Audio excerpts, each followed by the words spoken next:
जगन्नाथपुरी के एक भक्त की कथा है। एक भक्त था, उसके स्वप्न में जगन्नाथ जी आते थे। वो इतना रोता था मंदिर के बाहर खड़े होकर के।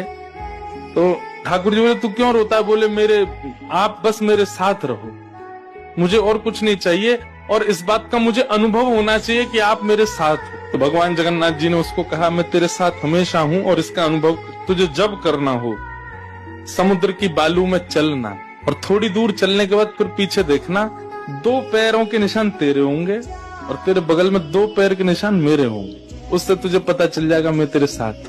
अब तो वो रोज जाता, समुद्र के तट पर चल के देखता, थोड़ी दूर चलता तो 2 पैर के निशान उसके और बगल में छोटे छोटे छोटे चरण भगवान के। इतना प्रसन्न रहता था। लेकिन ये उसके घर में कोई घटना घटी, माता जी का देहावसन हो गया, बहुत कष्ट में आ गया, इतना पीड़ा में आ गया, रोने लगा, बिलखने लगा। अपनी माँ के जाने के भाव से तुरंत दौड़ करके गया। बोले, मैं मन को शांत करने का एक ही तरीका, पता चले जगन्नाथ जी मेरे साथ। अत्यंत पीड़ा में था। जैसे ही समुद्र के तट पर चल रहा था, रो रहा था बहुत तेज तेज। पीछे मुड़ करके उसने देखा तो 2 ही पैरों के चिन्ह थे। जगन्नाथ मंदिर के बाहर जाकर बोला, मैं समझ गया, मेरी माँ का देहावसन इसलिए हुआ क्योंकि आप मुझे छोड़ के चले गए हो। अब आप मेरे साथ में नहीं हो। आपने कुछ दिन मेरा संग किया, उसके बाद मुझे अकेला छोड़ दिया। नाथ, आप ऐसा कैसे कर सकते? मुझसे क्या अपराध हुआ? रोने लगा, बिलखने लगा। जगन्नाथ जी रात्रि में फिर स्वप्न में आए।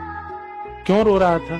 बोले, नाथ, आप मेरे साथ थे हमेशा, और आज आप मेरे साथ नहीं थे। मैंने जाके देखा 2 ही चरण चिन्ह थे, और आज ही मेरी माँ का भगवत धाम गमन हो गया। इसका मतलब आपने मुझे त्याग दिया ना? मुझसे कोई अपराध हुआ है? भगवान बोले, नहीं।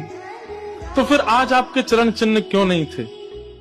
भगवान बोले, कल तक मेरे चरण चिन्ह थे क्योंकि तू भी चल रहा था और मैं भी चल रहा था, परंतु आज तू पीड़ा में आ गया तो तुझे गोद में लेके मैं ही चल रहा था। वो मेरे चरण चिन्ह, तेरे नहीं, वो मैं ही हूं।